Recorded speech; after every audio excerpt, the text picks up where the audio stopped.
gentleman that I have here needs no introduction, especially in this town and in this country. Mono Mukundu, musician, writer, teacher, all rolled into one.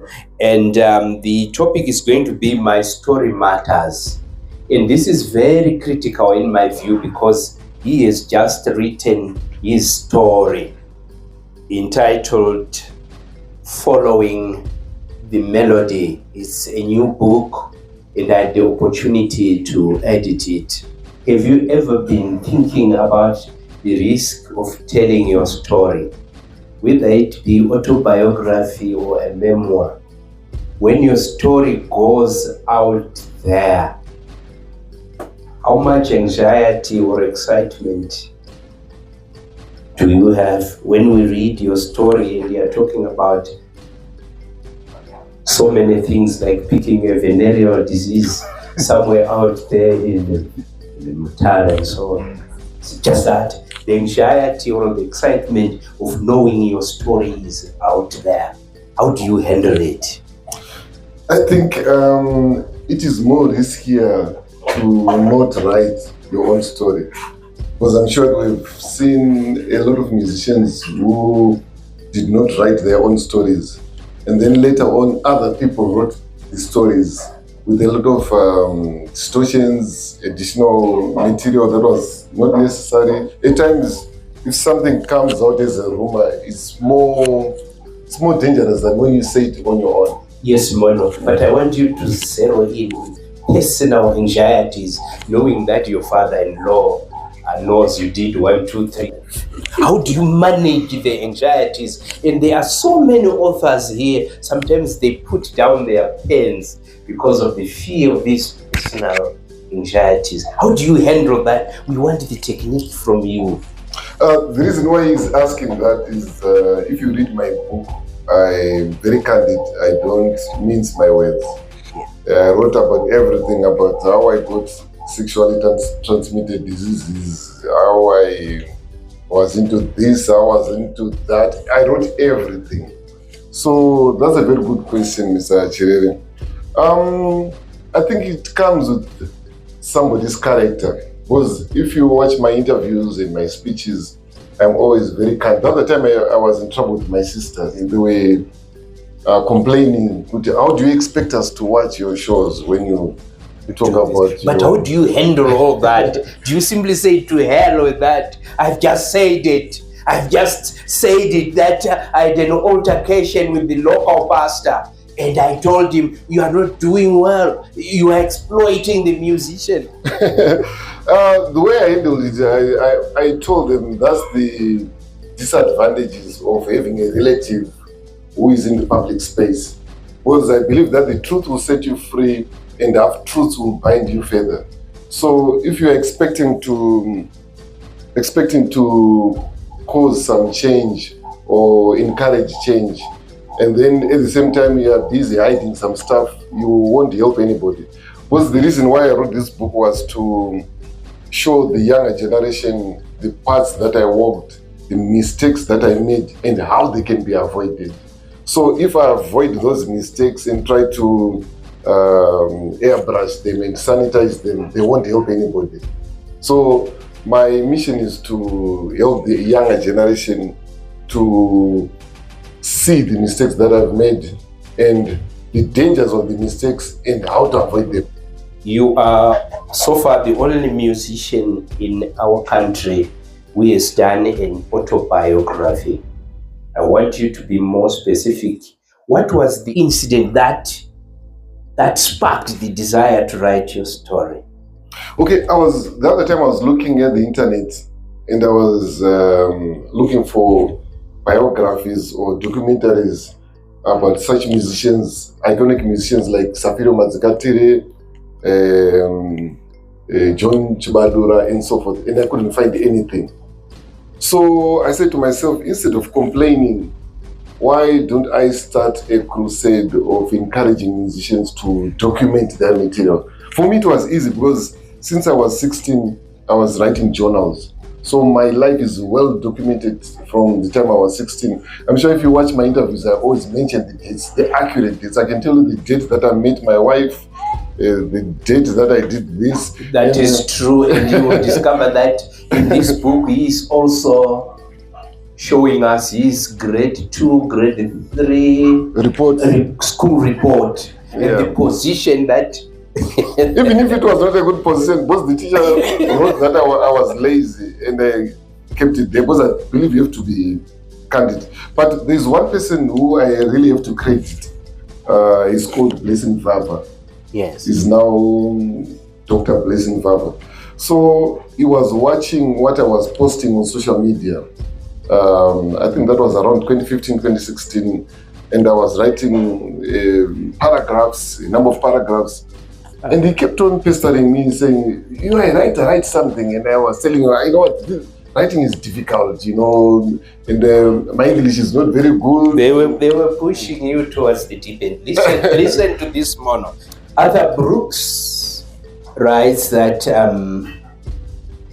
people should consider their mental health before they think about writing a story about themselves. He goes on to say there must be something close to being a mental problem for them to want to take their story out there. What's your reaction? Do you have mental problems? As a musician, yes, I do, because I believe every musician is on some level of mental problem. But I think what he meant was that, I don't know when that was written, but I'm sure we all know that in this era of social media, if you show your wounds to people, they'll put salt on it. If you show people your fire, they'll put petrol on it. Yes. Zimbabweans, in fact, generally the whole world, the social media space is not a good space for revealing your problems. Because the other time I was on an interview, and I mentioned a loved one of mine who has got psychiatric issues.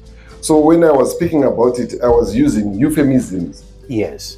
When you're using euphemisms, it's a way of safeguarding someone's integrity, respect.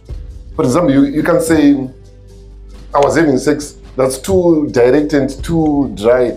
But if you use euphemisms like intimacy and so forth.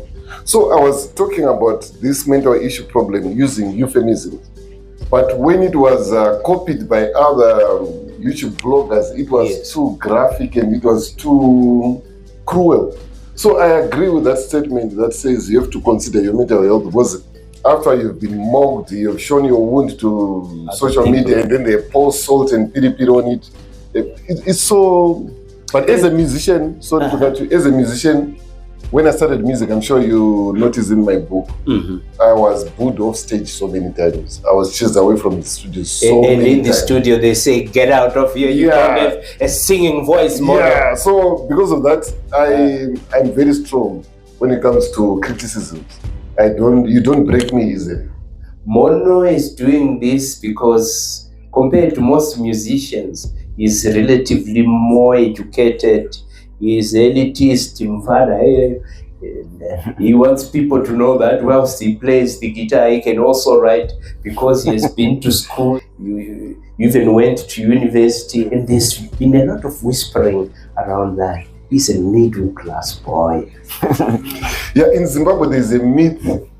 People think that if you're a musician and you go to get an education, your talent will be diluted. So when I first posted on social media that I was going to get a degree, it was a way of encouraging other musicians, but I was attacked. I was not attacked by master farmers or by street vendors or by anybody else. I was attacked by my own people, musicians.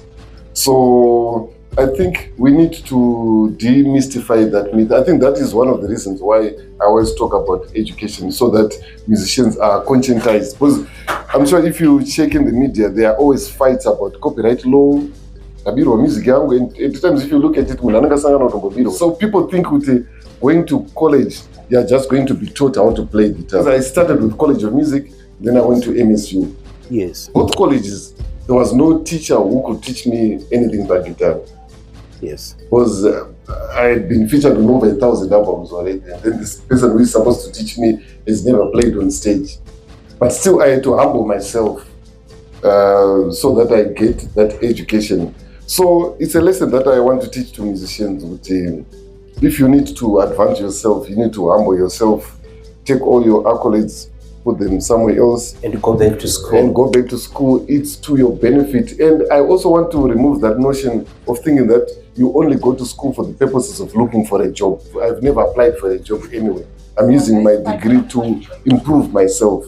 You seem very keen on marrying theory and practice. If you can play the guitar, what are you looking for in the school, for God's sake? Yeah, that's one of the most asked questions. With music, there's the theory side, there's the practical side. And if you want to diversify and improve yourself as a guitarist or as an instrumentalist, you also need to know the theory side. But I know there are some genres. It's not like Sungura, you can survive without your theory. You can just play your guitar and without knowing whether you are playing GC or anything. But if you are going to go to jazz and all these other genres, you really need to know at least some basic theory. But with me, I usually don't want to do things half-half. I want to dive in deeper. That's why I had to get an BRS and grade 5 music theory certificate and go deeper into music theory so that I become a complete musician in my view of a complete musician. Yes, we have your book here now, complete, colorful and all that, following the melody. Tell me, which parts of this book were most difficult to do and why? And which parts of this book were the most joyful to do and why? Okay, the most difficult parts are the embarrassing parts. Like those sexually transmitted diseases. That was very embarrassing, but I said, you know what? I will write it. I'm going to write it anyway. Yeah, and then the most exciting parts are like when I met my wife. No love stories are always beautiful. Yeah. She sympathized with you and you were stunned that a woman can fall for a guitarist. During our time, it was difficult for a musician to get a normal girl. Musicians were known to date prostitutes only. So when I started dating my wife, instead of people feeling happy for me, yes, some people were close to me. They actually went to my girlfriend and said, you know what, look for a better boyfriend. Leave that guy. Some of them were even my relatives. They were telling him, look for a better boyfriend. He's a musician. He will die of AIDS. But guess what? Got married in 94. That's 30 years into marriage. We're still together, 30 years. Thank you very much. You even went on to talk about your time with Oliver Mtukudzi and the decision, what guided your decision for you to join Oliver Mtukudzi and not Thomas Mapfumo, because the two guys were looking for the same guitarist. Imagine. I loved both artists, but my main decision for avoiding Thomas Mapfumo was the fact that he was living in the United States and Oliver Mtukudzi was living in Zimbabwe. Yeah, and I didn't want to live outside Zimbabwe. I just want to visit, get the money. What were your days with Oliver Mtukudzi like? Because I know that you explore all that in this book. Could you just give us a teaser?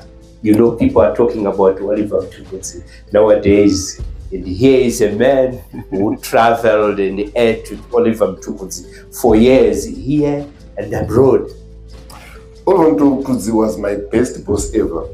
And I'm happy that I told him to his face, Mutundara, you have been my best boss ever.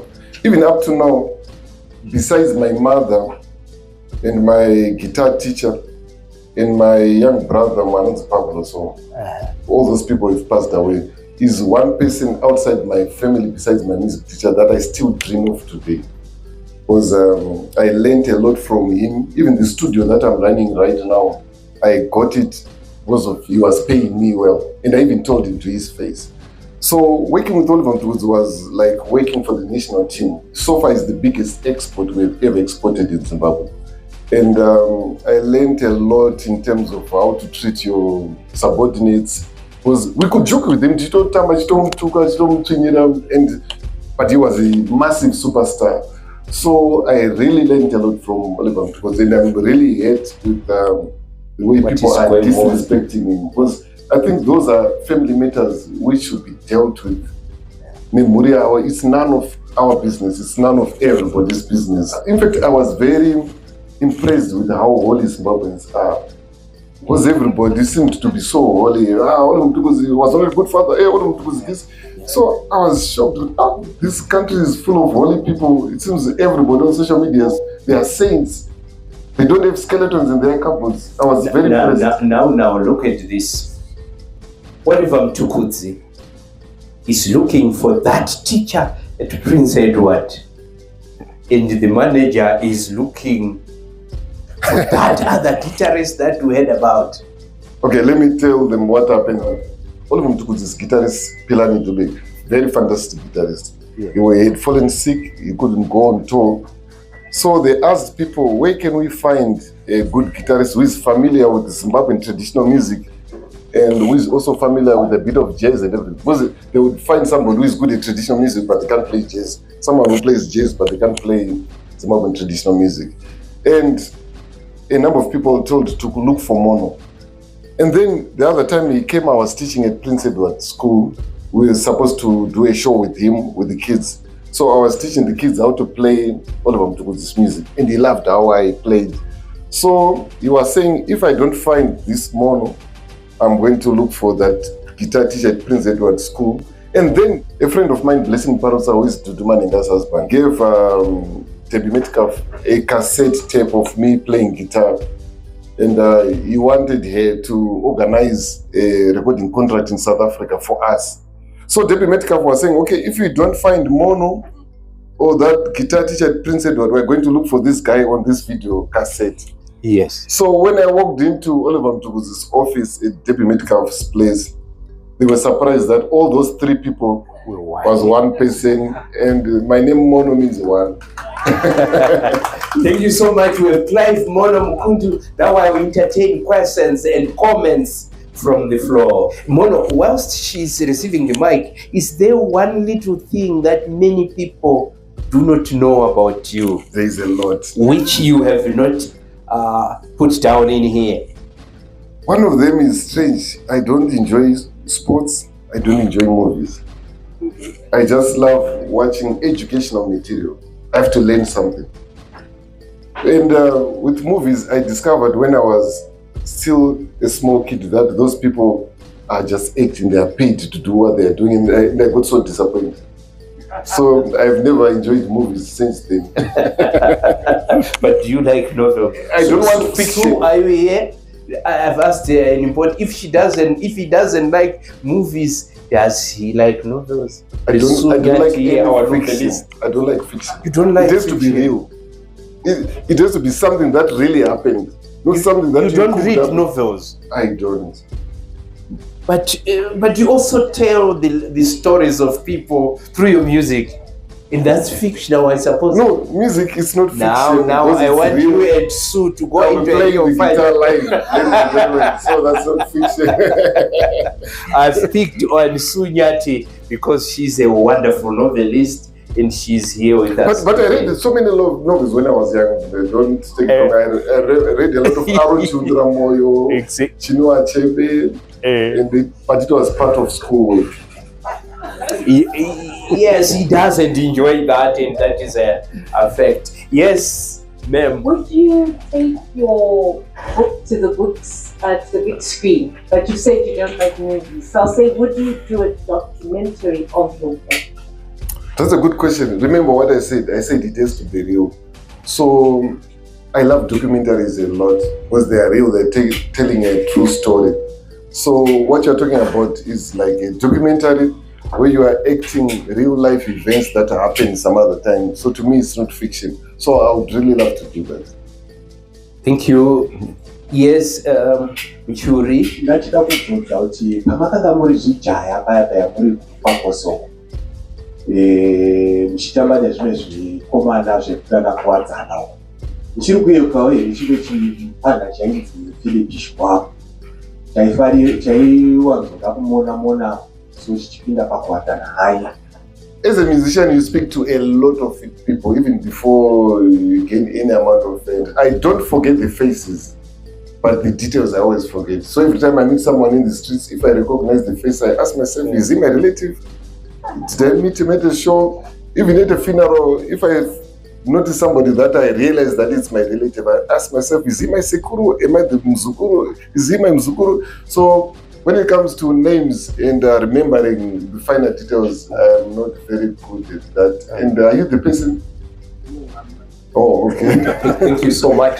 Yes, another person or comment. What is the most embarrassing thing that you've done on stage as a musician? We were young kids with my first band called Sarungano Chanters. Yes. And at the studios, they told us that the way you are playing, it shows that you are not used to electric guitars. You need to ask professional bands time to play, and then you play during their break time so that you get used to playing electric instruments. Yes. So Simon Chimbeto had a show in my area in Kwanzana. I approached Simon Chimbeto and said, Nkoma, can we play during break time whilst you rest? And he said, no problem. Simon Chimbeto was very humble. So he directed me to the domain, and the domain took us to where the band was eating. They were having lunch, and he came and he said, you know what, these guys said that your B group, they also want your food. Then he just disappeared, and the guys shouted at us. There was a guy called Foster the Fox. I think he was the big vocalist. Was Chimbeto Akati Tuka. And I to persuade them, since you are eating, can we play instruments so that we get some experience? They calmed down and they said, go and call that guy. So can you please come back and speak to the band? And the band said, okay, go and connect the instruments for them. So the instruments were connected and we started playing. So we thought, nice, we played in front of a crowd. And some generous people clapped their hands. Yes. And as soon as we left the stage, there was an experienced bass player. I still know his name. His name is Clayton Mudoni. He was an experienced bass player and everybody respected him. So he came to us and said, Wafana, are you the ones who were playing? And we smiled, yes, Tisu.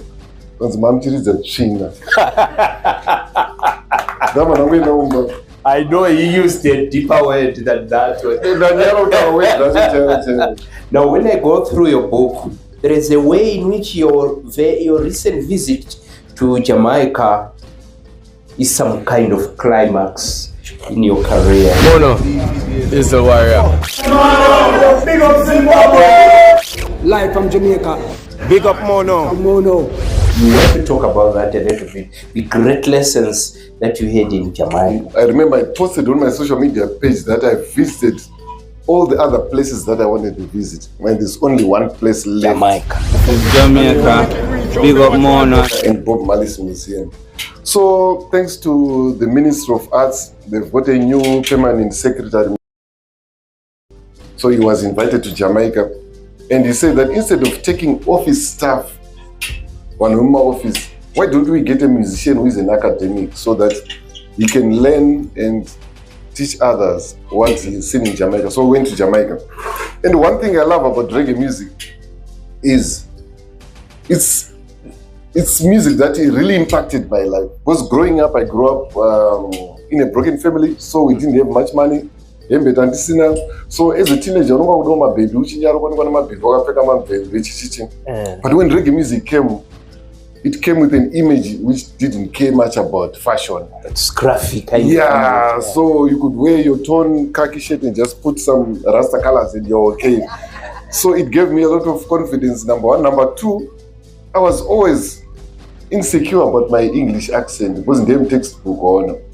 So at first I was very insecure about it, but when I started loving reggae music and I listened to how they were breaking English with pride, it gave me a lot of confidence. So that's the image that I had before I stepped into Jamaica. Then when I went to Jamaica, there's one question that I asked that really impacted my life. My name is Moro. I'm coming from Zimbabwe. I asked one, he's a journalist, I think. I asked him, Jamaica is a very small country, 3 million people, but we have impacted the world with your music. What is your secret? And he said, one of our biggest secrets that we have as Jamaicans is confidence. Yeah, I think we believe in ourselves against all odds. And he says that if we knock at the door and you don't open it, we kick it and we come in. I'm going to make it the way I want it to, the way I want to see it. And I'm not going to ask anyone for permission to do that. That's who we are. And he said, but I've been to Africa. I've noticed that West Africans, like Nigerians, they are very confident, like us. The majority of Jamaicans and the African Americans, we're from West Africa. They say we come from Nigeria. They say where we come from. But he said that the southern part of Africa, your biggest problem, you are too ashamed of yourselves. You are ashamed of your music. You are ashamed. You are even proud that your kids can't speak your language. You are. You said a lot. You even phone home. And with pride, you want to talk with pride. My kids can't speak Shona. My kids can't speak Ndebele. So that was a huge impact on me, because I've always been trying to tell the youngsters, don't be ashamed to be Zimbabwean. Yes. Don't be ashamed of Zimbabwean music. That will take you internationally. Because if you look at all the international artists that became international from Zimbabwe, they were playing local Zimbabwean music. Yes. So I think as Zimbabweans, we need to run away from being culture vultures. In this book, you say the greatest regret you have as a musician is that you don't have a singing voice. My dream of being a lead vocalist, however, suffered a heavy blow after our first audition. I was very discouraged and hurt when the producers said I was not a good singer. I wondered how I could lead a band effectively without being the lead vocalist. Since I did not want to give up my dream, I began to look for other ways of developing my music career. I did not want to be a mere band member who was just an employee. As we are signing off, I want you to try to sing so that we laugh at you together. I started writing music when I was 11, 12. So I thought that it was automatic that if you can write music, you can sing as well.